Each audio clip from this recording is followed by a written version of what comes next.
Sundays. I think I have the 25th and 26th, two weddings and Unity. Be a long one.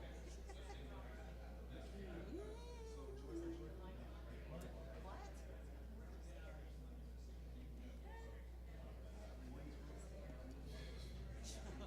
Please don't.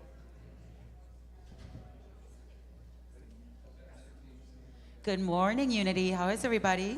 Please welcome and stand and join us singing our opening number.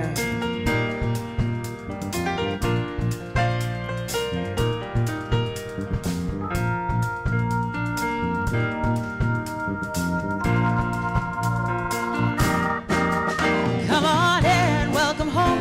You are loved, you belong here now. No matter where you've been, come on and welcome home. You are loved, you belong here now. No matter where you've been, come on in.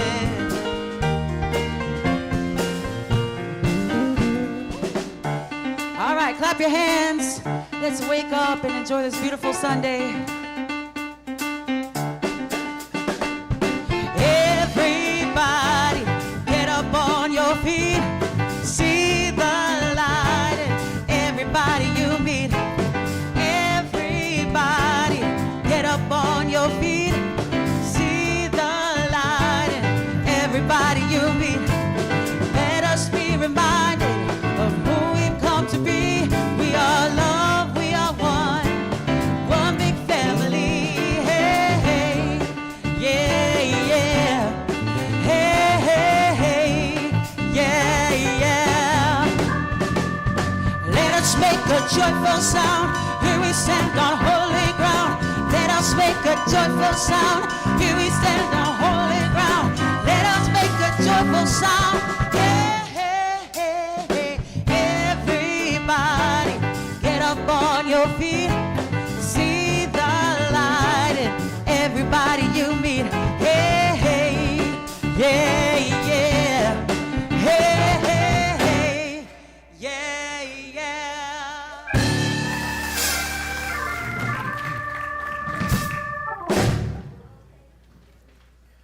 Good morning. Happy Sunday.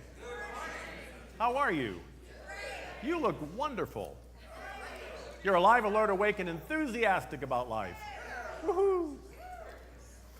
So recently I read about a demonstration of how we use truth. And that truth is that there is a solution to everything in life if we turn within and listen. Doesn't matter how long it takes to do that, but if we do that, all the challenges we have will be answered.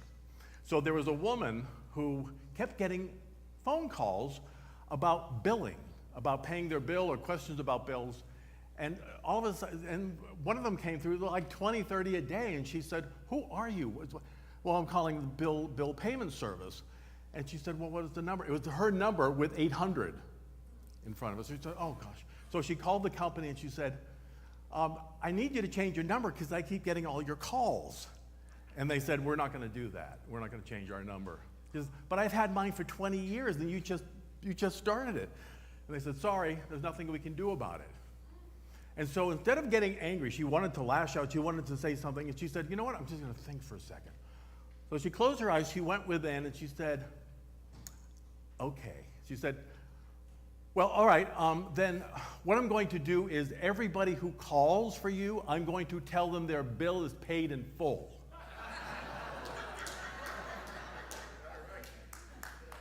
The company changed their number the next day. There is a solution to every challenge when we turn within, when we go to our heart, even like that. The woman said, "I just need to be peaceful for a minute because lashing out is not going to work, so I need to turn within. I need to soak, I need to immerse myself in truth." And that's what we're here to do, immerse ourselves in the truth of Spirit. Our affirmation this morning is, that's our name. I immerse my heart, I immerse my mind and heart in the unlimited power of God. I am guided to my highest good. Let's affirm that together.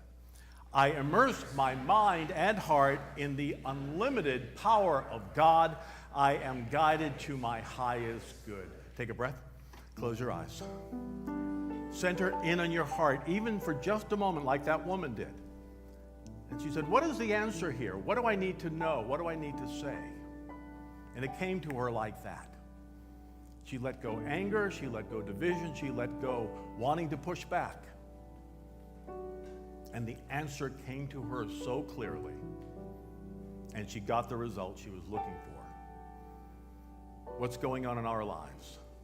A health challenge, a financial challenge, a relationship issue. Whatever it is, there's an answer. And I now immerse myself in that truth, in that answer, in that love, in that guidance. Spirit is here. Divine love and wisdom are right here, right now, and all I need to do is say, thank you. I am open and receptive. I immerse myself in this answer, in this solution. And it is done. I immerse my mind and heart in the unlimited power of God. I am guided to my highest good always, right now. And so it is. Amen. Let's all stand, turn to your neighbor, wish each other happy Sunday.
Good morning, Unity.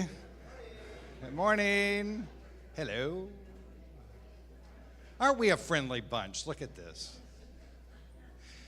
Good morning, everyone. My name is David. I am so happy to be here and excited to greet you and say hello and welcome you to the amazing energy in this place. And we are looking forward to another great Sunday of a fantastic message. I would like to also greet those online. Everybody wave to the camera. Hello, thank you for joining us online. Also, I'd like to check in and see, do we have anyone here for the first time today? Raising your hand. Okay, and our ushers are going to bring you a card. Welcome, welcome. The ushers are bringing you a card. Please stop by our bookstore, which is right across the breezeway through those double doors over there. Stop by so we can properly welcome you and give you a small gift and welcome you to our community. We are so glad you were here. Thank you for coming today. Another very important part of our service is, of course, our music program. I'm always excited with what they have to offer every Sunday.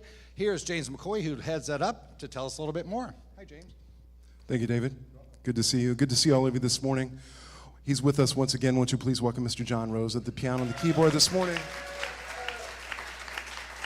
And she's with us once again, our very good friend and an excellent drummer, Miss Julie Jacobs, this morning. Thank you, Julie. And you met our featured soloist, Miss Laura Vivas, right there. And we're going back to the 70s today. Anybody remember the 70s? Right? Okay. As a child of the 70s, I remember the 70s too. We're going back to the 70s for a song today, and a song from Andre Crouch. So there you go. Sounds fantastic. Thank you, James. Appreciate that. All right. Next up. Oh, you know what? We have another exciting group of people here. They are our prayer chaplains. Could you please rise, prayer chaplains?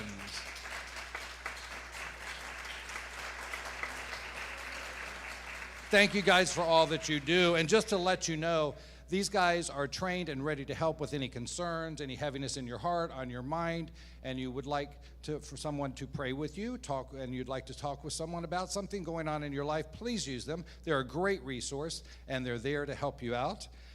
Also, we'd like to tell you if you aren't comfortable or don't want to or would like another method of presenting a concern or a heaviness in your life, we have a prayer request box back in the lobby. There are slips you can fill out. Just fill that out, slip it in the box right back in there. And what's going to happen is our prayer chaplains are going to take those this morning after the service. They're going to look over it and they're going to pray over those for you. After that, it's not over. We're going to send it to Unity in Missouri, and they're going to pray over your concerns for the next 30 days as well. So please share your concerns with us. With the prayer chaplains will be on that for you. So will Unity of Missouri. And if you would like a contact, please put your name and request contact and let us know how we can contact you, and we'll be happy to reach out to you. It is now time for community updates. I'm going to run through them very quickly because, as you know, there's always a lot going on here at this center.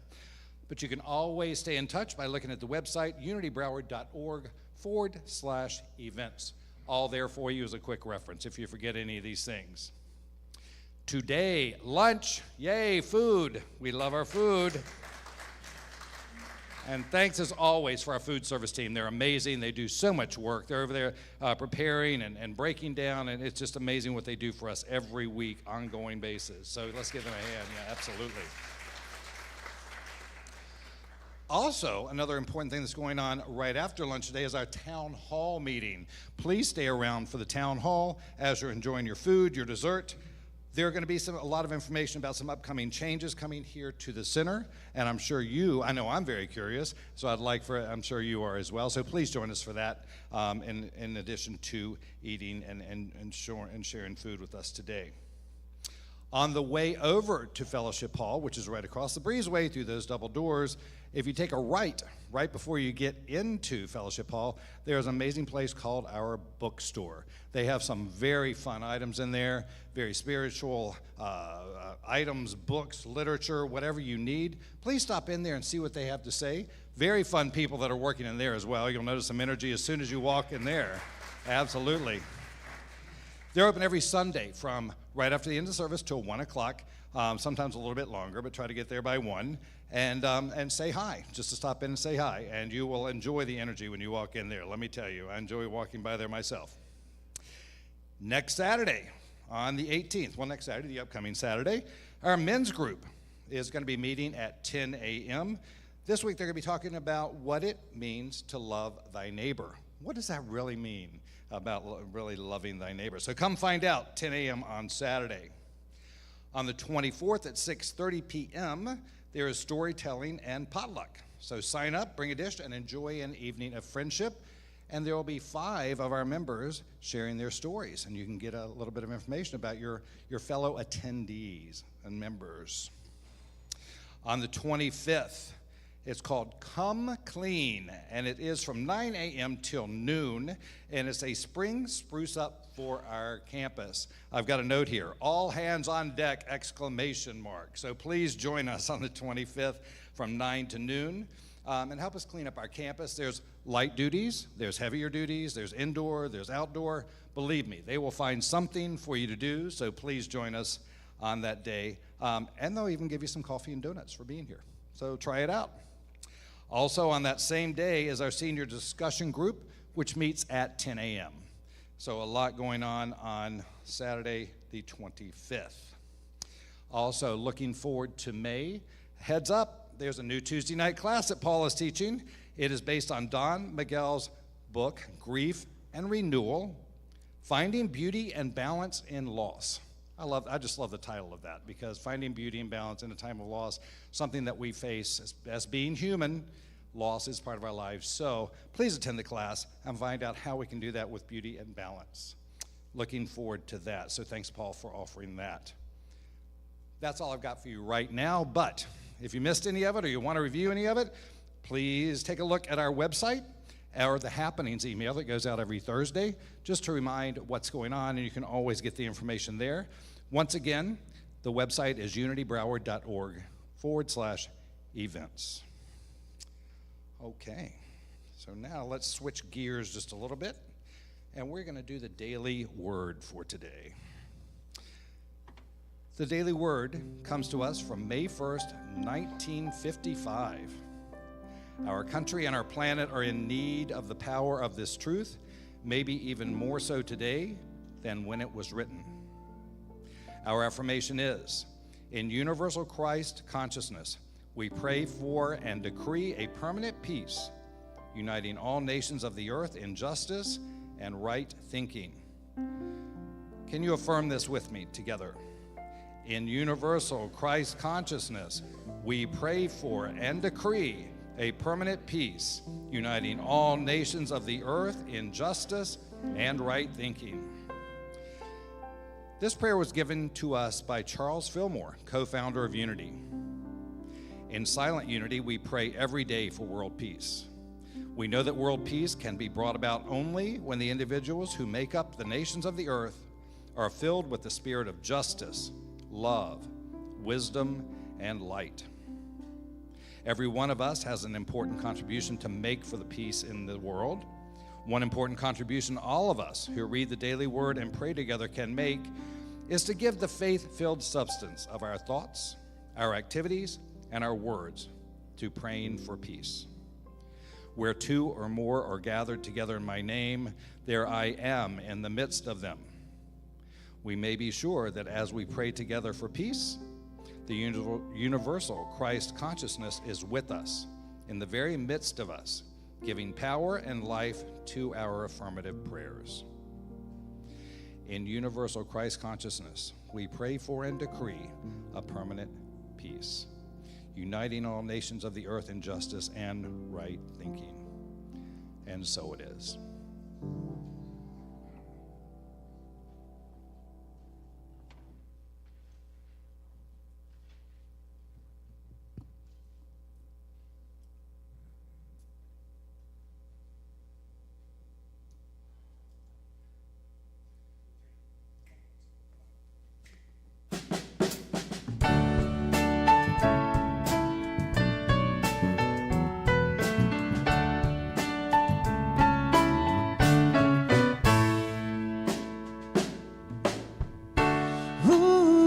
Child, things are gonna get easier. Ooh, thought things will get brighter. Ooh, child, things are gonna get easier. Ooh, child, things will get brighter. Someday, yeah, we'll put it together and we'll get it undone. Someday, when your head is much brighter. Someday, yeah, we'll walk in the rays of the beautiful sun. Someday, when the world is much brighter. Ooh, child, things are gonna be easier. Ooh, child, things will be brighter. Ooh, child, things are gonna be easier. Child, things will be brighter, yeah. Someday, yeah, we'll put it together and we'll get it undone. Someday, when your head is much lighter. Oh. Someday, yeah, we'll walk in the rays of the beautiful sun. Someday, when your world is much brighter, yeah. La la la la la la la la la la la la la la la, yeah. La la la la la la la la la la la la la la. Someday, yeah, we'll put it together and we'll get it undone. Someday, when your head is much lighter, yeah. Someday, yeah, we'll walk in the rays of the beautiful sun. Someday, when the world is much brighter. Ooh, child, things are gonna get easier. Ooh, child, things will get brighter, yeah. Ooh, child, things things are gonna get easier. Ooh, child, things will get brighter right now. Hey, right now. Yeah, yeah. And just you wait and see how things are gonna be. Just you wait and see how things are gonna be. Just you wait and see how things are gonna be. Just you wait and see things are gonna be right now.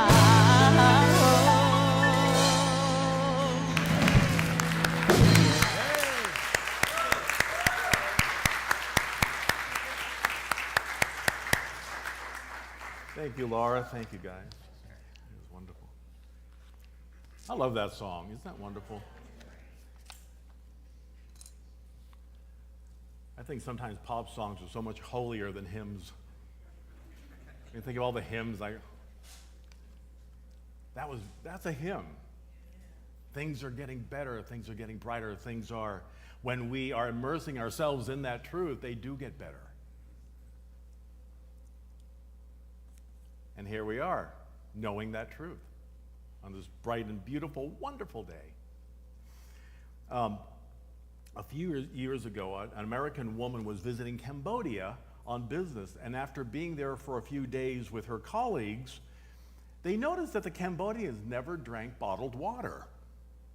Although all the Americans visiting would drink nothing but bottled water, and they couldn't figure out why people weren't drinking this pure water, since the hotel water and all the water that they saw there in Cambodia, in that town anyway, was very dirty brown. They were really surprised to find out the reason the Cambodians didn't drink bottled water, at least, again, where they were, was because most of the Americans that they saw were overweight. And they assumed that the culprit was the bottled water. Because all the Americans were drinking bottled water. They went, that must be the reason why. Can you imagine if water was the reason for weight gains? Like, oh, you've been hitting the Poland Springs a little bit there. They did a recent survey on American beverage diets, and they found on average, we drink about a gallon of soda a week. We also drink a half a gallon of full-fat milk, a half a gallon of coffee with cream and sugar, a half a gallon of beer, and also a half a gallon of bottled water. See, it's that bottled water. That's the problem. The other stuff, it's the bottled water. Now, this was just the beverage, never mind the food. This was just what we drink. What about your home? Think about your home for a moment. Is your home overweight? How many shoes do you have in the closet? How many of those do you wear? Gary. My friend Gary you have a closet for shoes. That's it's something you're healing into or through. But a lot of us are. How many outfits do you have in your closet? And how many of those do you wear? I took a look a few weeks ago. I wear about half of it. The other ones I pick up, I put it back in the drawer until I say, I'm not going to wear it, so I'm going to let it go. If you're fighting with your clothing to stay in the closet, you have too many clothes. How many books, how many magazines, how many CDs and DVDs, we're of a certain age, are overflowing? I got to put those away. But the physical overload of our daily lives are just one of the problems that we are challenged with. We are overwhelmed with the psychic, with the emotional and spiritual onslaught of our hearts and minds daily here.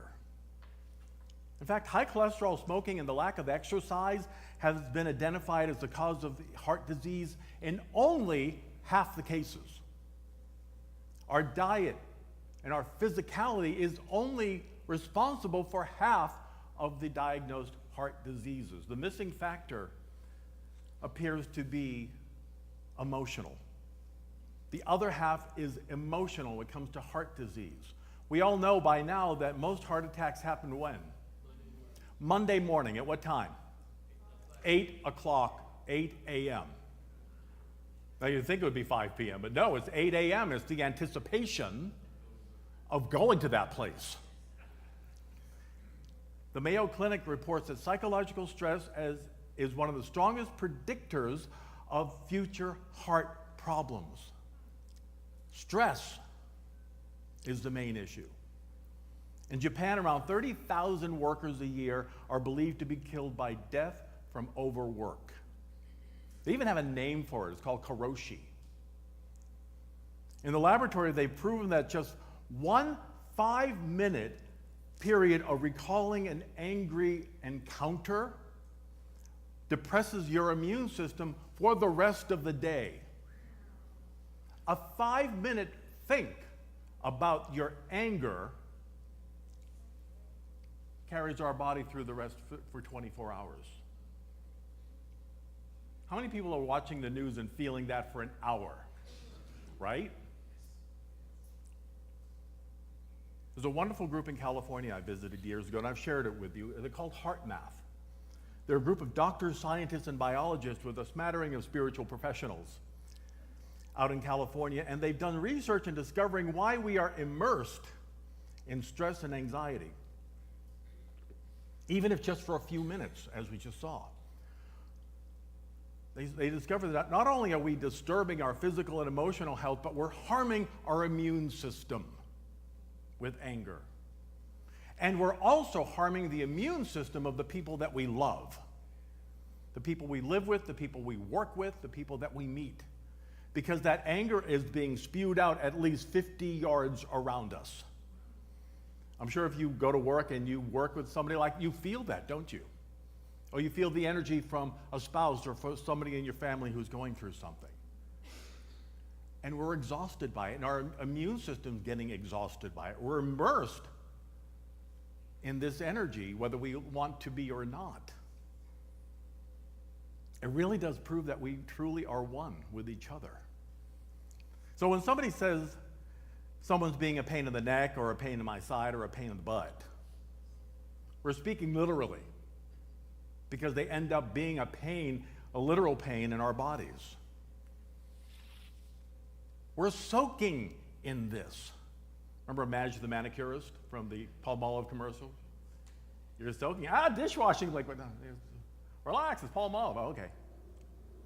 But we're soaking in this energy of anxiety and overwhelm. And we don't know what to do to get rid of it or to alleviate it. Well, in the Bible, we're told of someone who felt that overwhelm, who was immersed in that anxiety and angst. And his name was Jacob. Jacob was the grandson of Abraham, the father of faith of the 3 big religions on our planet: Judaism, Christianity, and Muslim. Now, Jacob was the twin of his brother Esau. Jacob tricked his brother Esau into giving him his birthright that was due to all the firstborn back then. They were twins, but Jacob was apparently, according to the scripture, was holding on to his brother's heel as Esau came out, and then he was just right there. Quite a feat for a newborn to be that strong to hold on to. Oh, I'm coming too. All right. But anyway, Esau won. He was the first one by a length.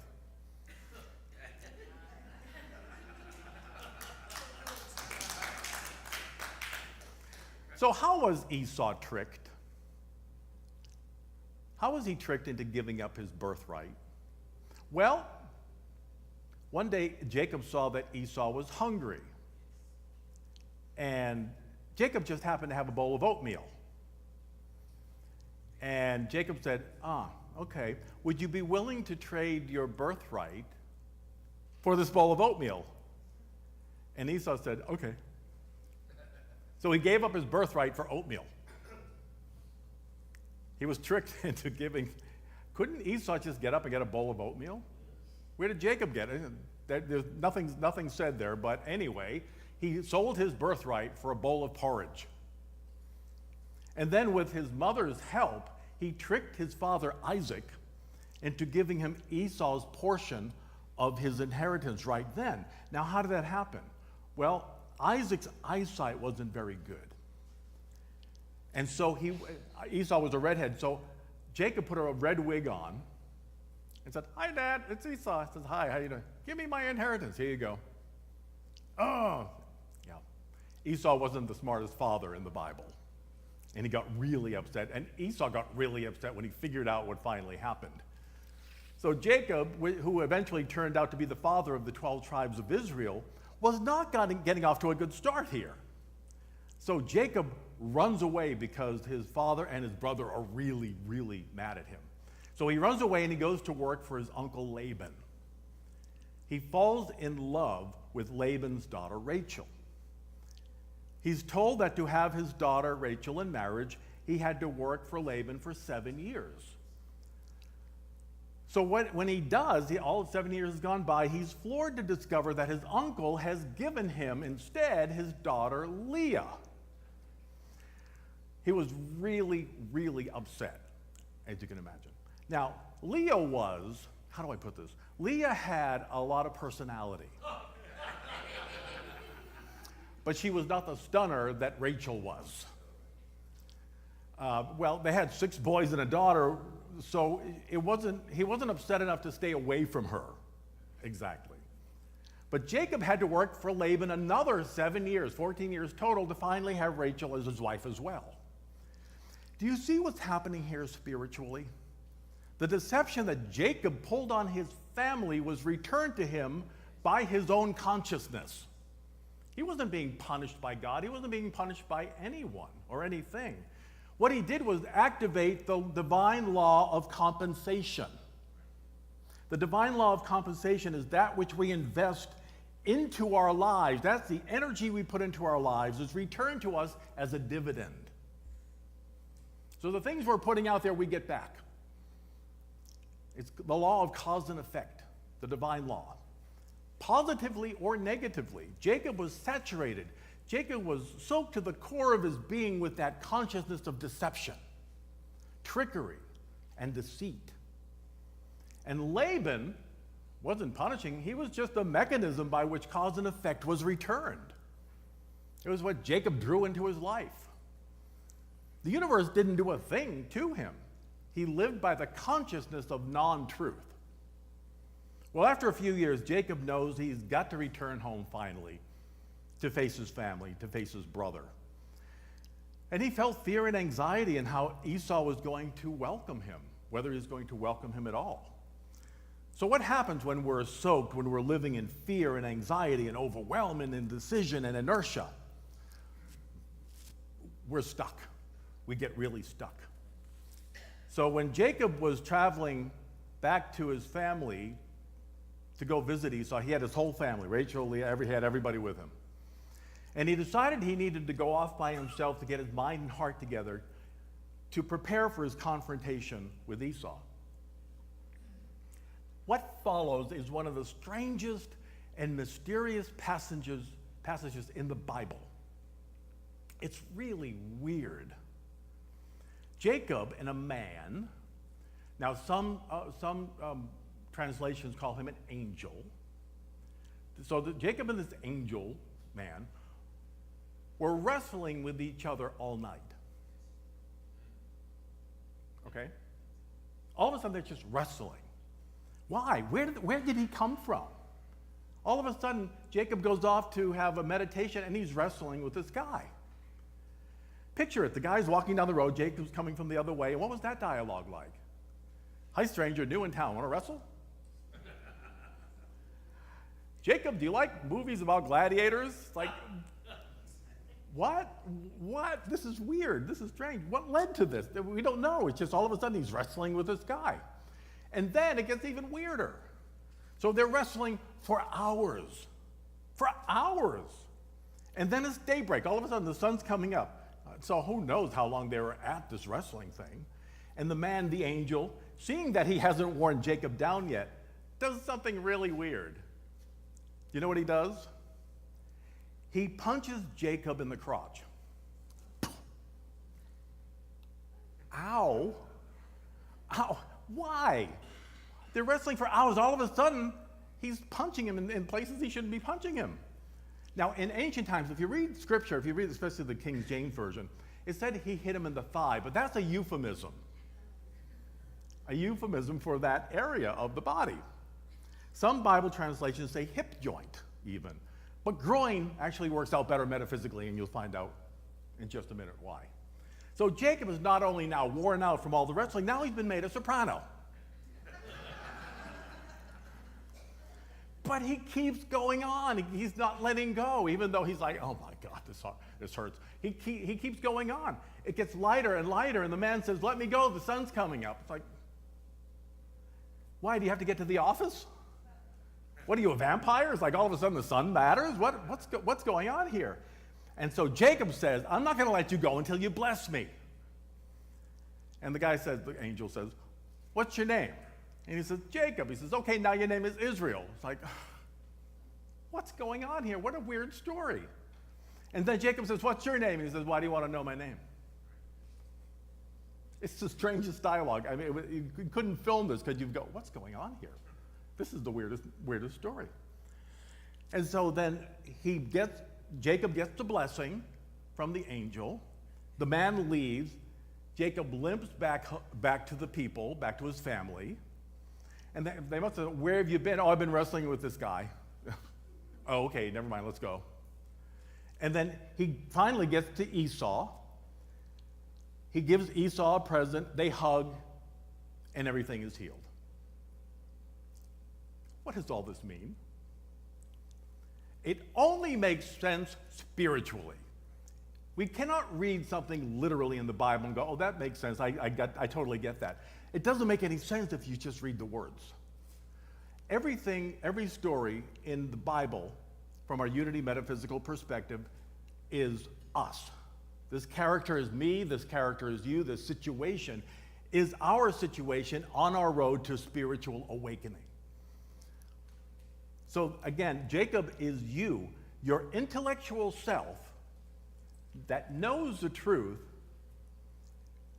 coming to realize the spirituality fully, to fully immerse not just our head, not just our intellectual understanding, but the fullness of who we are, holistically knowing the truth of who we are. The man, the angel, is your Christ self, it's your God self. He wasn't wrestling with a man, he was wrestling with himself. He was wrestling with his idea of who am I? And what have I done in my life? And what have I been deceiving myself and everybody else? He had to go away and think about that. Who am I? What am I? What's going on in my life? And then he came to. When the sun came up, there was light. All of a sudden, light went, aha. I remember who I am. I am this powerful creation of God.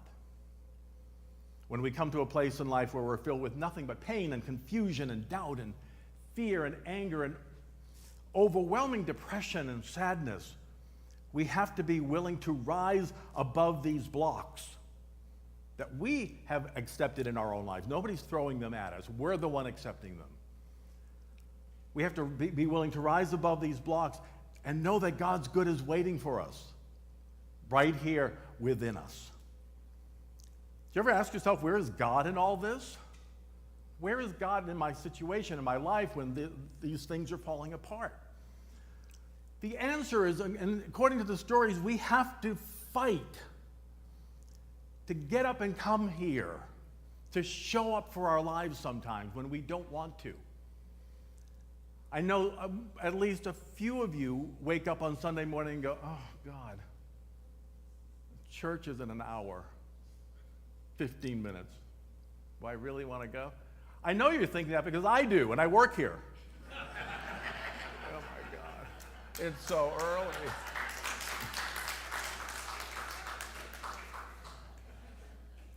Where's my understudy? But no, we go, okay, I'm up and I'm alive, alert, awake, and enthusiastic about my life. I say that even if I have to do it a few times, and then there it is. I affirm, I immerse myself in the truth. Oh yeah, you're the minister, you have to go. Okay, good, I got it. I'm there, I'm excited, I love being here. I love this work. But we have to do that. We have to get ourselves revved up sometimes. No pun intended. But sometimes I just can't face another day of what's going on here. I can't face another day of turning on the television and seeing what madness is going on in D.C. or around the planet, or one more job interview, or one more fight with my mate, or one more internet date with another oddball, or one more round of chemo, or one more day of being alone. I mean, we come to ourselves and we think, how am I going to do this? The answer is you've got to stay and not let go of the blessing, no matter how long we have to keep wrestling with it. We have to stay and get that blessing, no matter what. I'm not letting go of this good thought until it shows up. Even when you get punched in the groin. Even then. Now, the groin, as we know, is one of our 12 powers, well, divine life in the reproduction area. It's the energy is the source of our strength. So yes, we have to focus on that divine life that is surging through us when we feel like I can't even get out of bed today. Why are we fighting life? Why are we thinking that I'm doing this alone, or why am I trying to do all of this alone? Rather than letting Spirit reveal the truth that God is my strength, God is my help in every need, as that wonderful Unity poem goes. I can't figure it out with my brain. This doesn't work to figure out my life. It only gets figured out from here, from my heart. Not the head. The head is part of it. But as we saw last week, even with Mary Magdalene, she said, she started crying. They've taken my Lord away. I don't know where they put him. It's like, I'm right here. Wipe your eyes. I'm here. The angel is saying, I give you a blessing. I'm not letting you go until you bless me. Oh, okay, you're blessed. Couldn't we have done that in the beginning? No, because we needed to do it. We need to figure it out as long as we're going to figure it out. So Israel, his new name, means Prince of God, or child of God, royal heir to all that God is. So that means you're going to give me a blessing. What did he do? He demanded. He didn't question, oh, do you think maybe you could give me a blessing before this? No, you're going to give me a blessing or I'm not going to let go. Demand, affirm, ask, declare what you desire. This is mine and I'm not going to let it go. I don't care how often you punch me or where you punch me. I'm not letting go.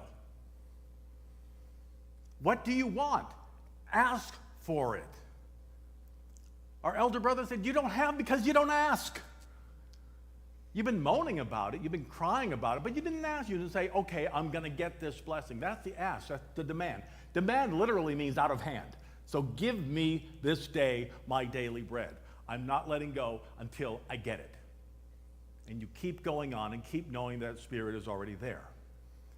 The prerequisite of being a clear channel of God's good is in releasing, is draining out the thoughts, feelings, and words that I've been soaking, that I've been marinating in for years. I've got to let that go. That I can't, I won't, I can't have, because there are so many reasons why I can't have my good. Let it go. Let it go. You've been wrestling with that angel, with that thought, with God within you for too long. Let it go and say, I'm not letting go until I get my blessing. And when I do, then I'll let go.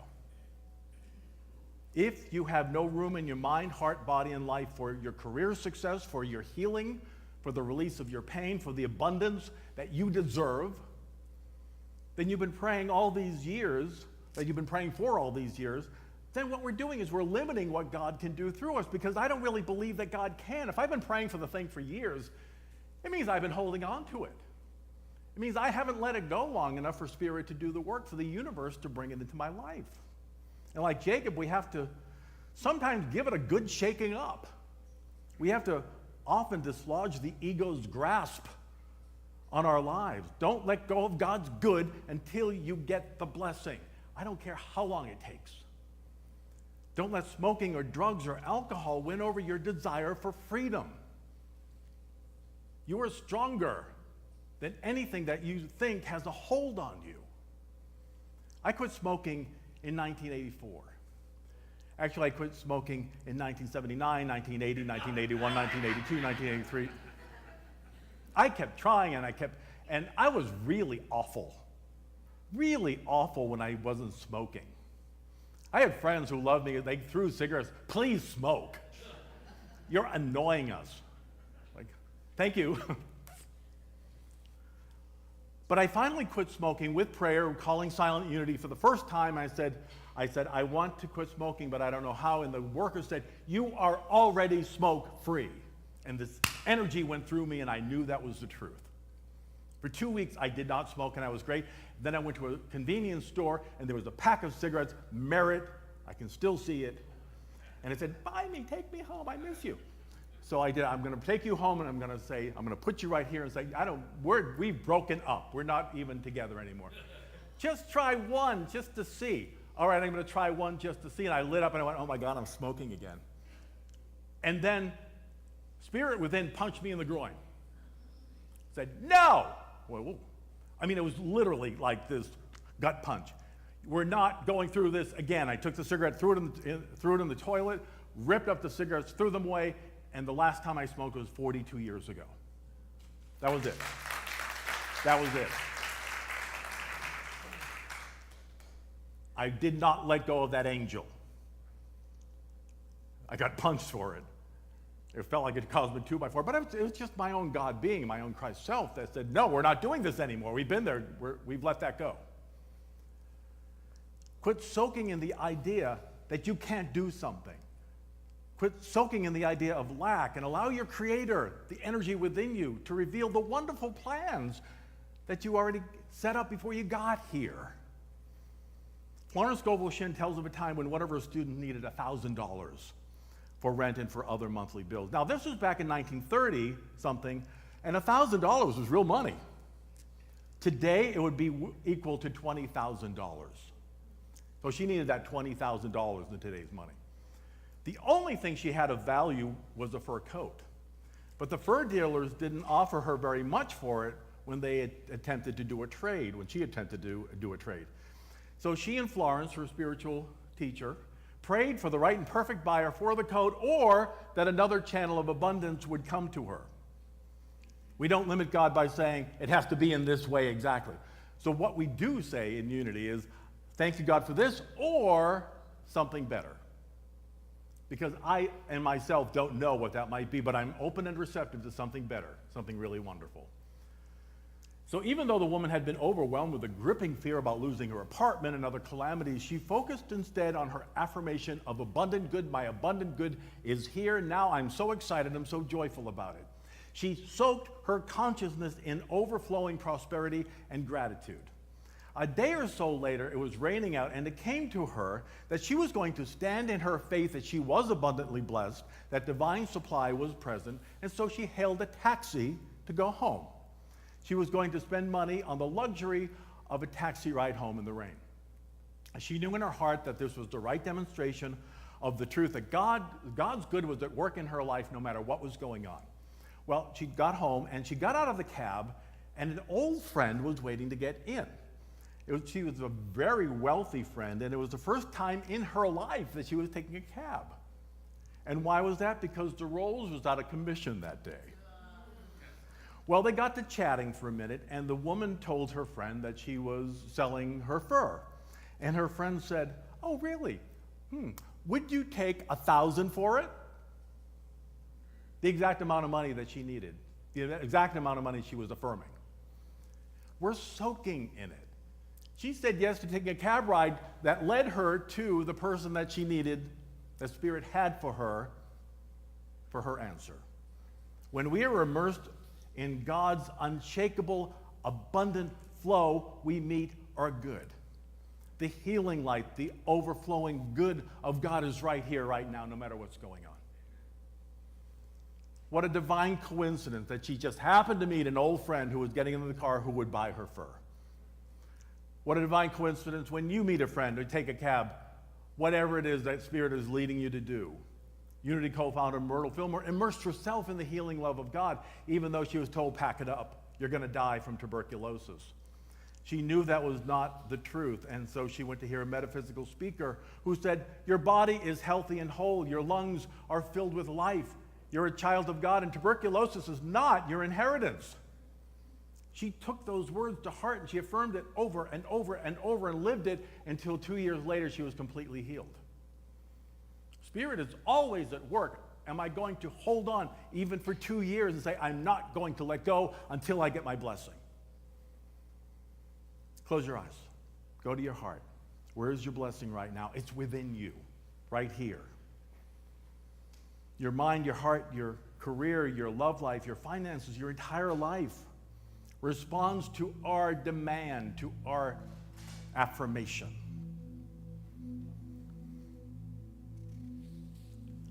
Breathe in. God and I are one. I soak up this truth right now. Breathe that in. God and I are one. I soak up this truth right now. Immerse yourself in the love of God, the peace of God, the joy and the light of God. Let go of fear, of pain, of separation, of confusion. Let the light of Spirit shine forth. Let it heal. Let it bring peace. Let it bring love. Let it bring joy.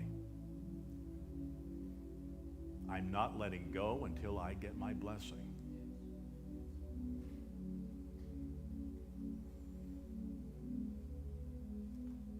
I immerse my mind and heart in the healing love of God, and I am healed right now.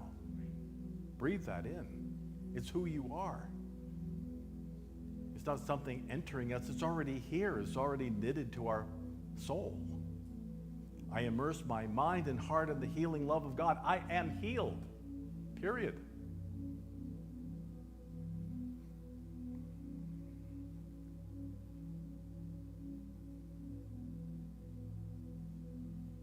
I immerse my heart and mind in the prospering power of Spirit.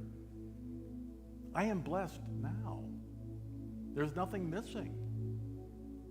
I live in abundance. That is the truth of God.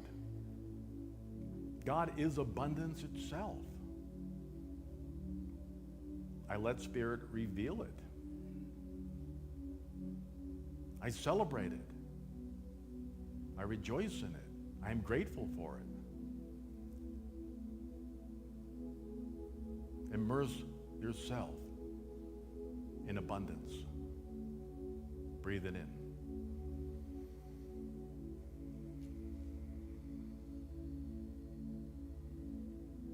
I immerse my mind and heart in the unlimited power of God. I am guided perfectly to my highest good.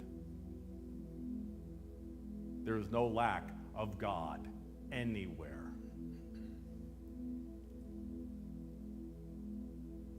I immerse my mind and heart in the unlimited power of good. I am guided perfectly right now. Take a deep breath. Let go. In the silence of our being,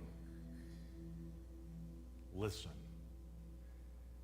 hear, and know that I am God.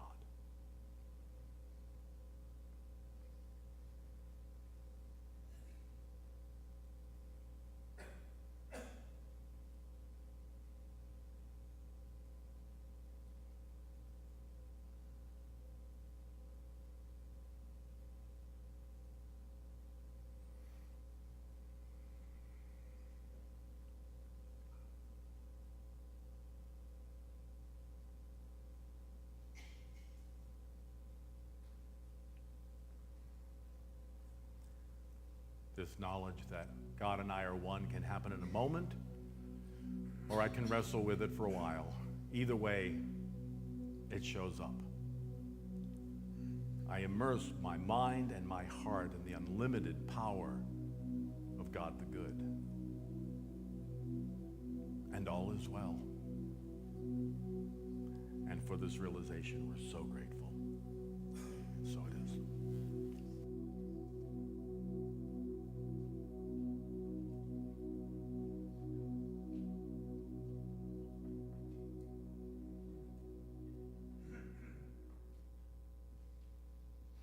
Well, Paul, you did it again. Thank you for another excellent message. Amazing. We are so lucky we get to experience this every Sunday. A lot of people, I wish they could be here as well, just to have this gift. So thank you again. This is the portion of the service where you can give back. This is our time of offering. There are so many ways you can give. You can give via our website. You can give by placing money or checks in the dishes that are, or the plates coming around with the ushers right now. You can even, welcome to today, scan the QR code and donate directly online. That's exactly what I do, much easier. So feel free to use that method as well. And we thank you for your gift to allow this center to continue offering what it does and to re-energize us and recharge us every week. Okay, I would like to do our offertory blessing. If you could join me now and repeat as follows. Divine love through me blesses and multiplies all that I give and all that I receive, and so it is.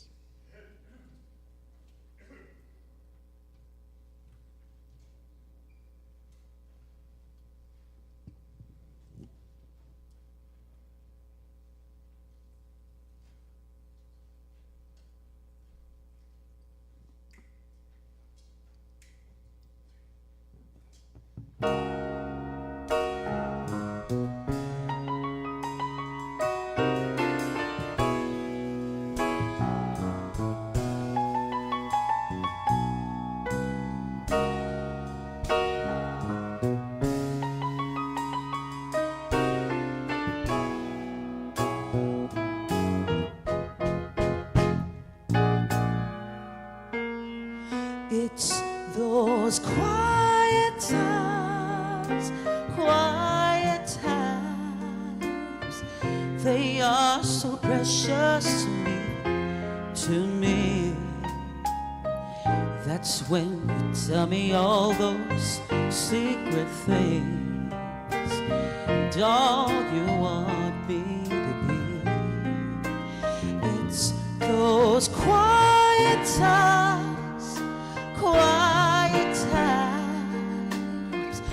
alone together, just you and me. That's when I tell you that I love you, and you remind me that you love me too. Together there ain't nothing we can do. No, they can't take that away from me. Oh no, they can't take that away from me. Quiet times, day and night, it's all right with me.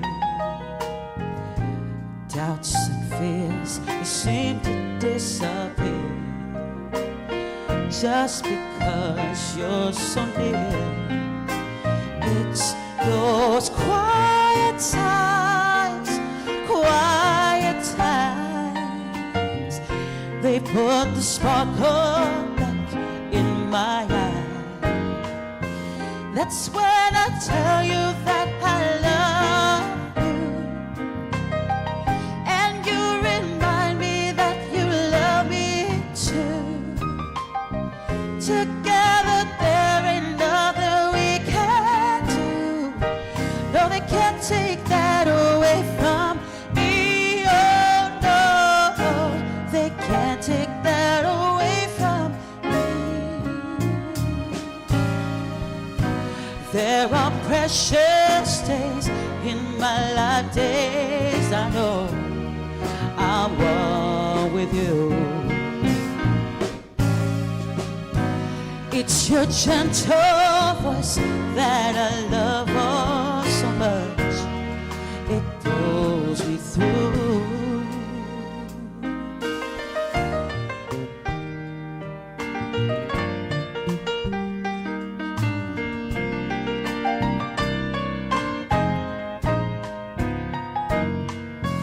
That's when I tell you that I love you, and you remind me that you love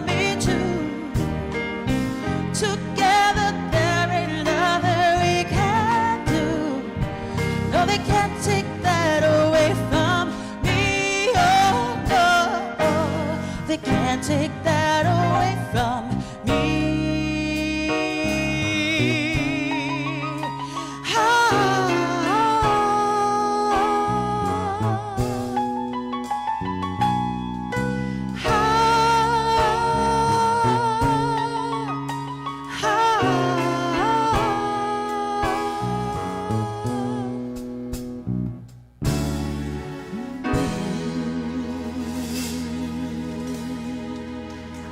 Thank you.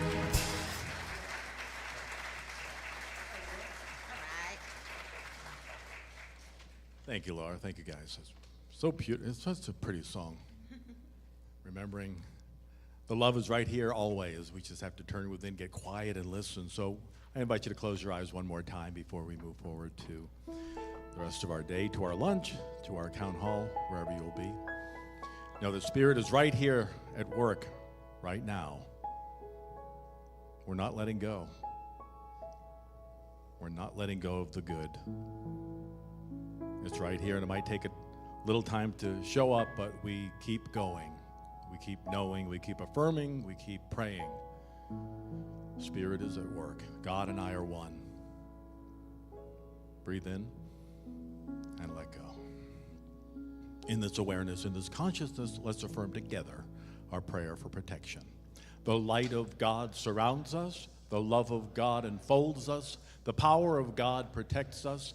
The presence of God watches over us. Wherever we are, God is. Let's all stand, join hands, and sing, "Let There Be Peace on Earth," and let it begin with me.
Everybody, thank you so much, family.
Blessings are falling, are falling, are falling. Blessings are falling like a sweet, sweet rain. Blessings are falling, are falling, are falling on me. Beauty is falling, is falling, is falling. Beauty is falling like a sweet, sweet rain. Beauty